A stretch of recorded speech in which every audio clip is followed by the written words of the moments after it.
তোমাদের কার কার বাড়িতে পাচন আছে? চৈত্র সংক্রান্তিতে সবার বাড়ির রান্নাবান্না একরকম হয় না। কেউর বাড়িতে পাচন রান্না হয়, কেউর বাড়িতে আবার প্লেন নিরামিষ সবজি রান্না হয়, কিন্তু সবাই খায় নিরামিষ। আমাদের বাড়িতে কিন্তু পাচন রান্না হয়।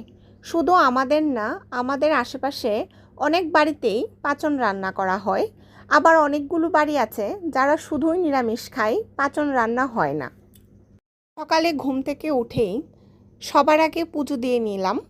আমাদের বাড়িতে নিয়ম আছে, এই দিন দই, চিড়া, কলা আর মিষ্টি দিয়ে ঠাকুরকে সেবা দিতে হয়।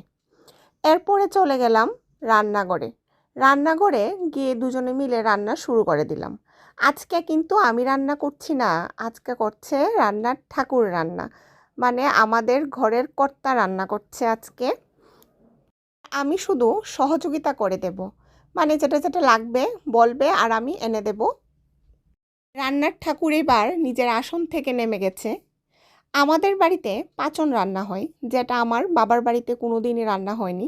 বিয়ের আগে আমি কোনো দিন শুনেও নি চৈত্র সংক্রান্তিতে পাচন রান্না হয় বলে।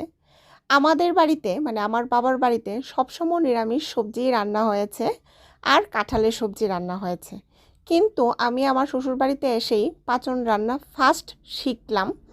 আমার শ্বশুরমশাই আগে রান্না করতো, এখন উনি নেই। কয়েক বছর আমি রান্না করেছি। এই বছর থেকে শুরু হলো ওর পাপার রান্না করা। আমি বলেছি যে তুমি রান্না করো, আমি হেল্প করে দেব।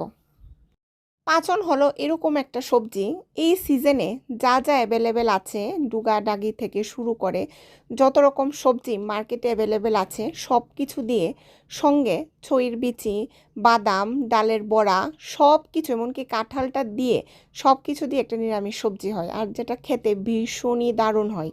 এদিন কেউ আর ভাত বেশি খায় না, সবাই সবজিই খায়। পাচনের সঙ্গে আমাদের বাড়িতে আমের চাটনি, একটা তিতা ভাজি আর ডালের বড়া রান্না করা হয়।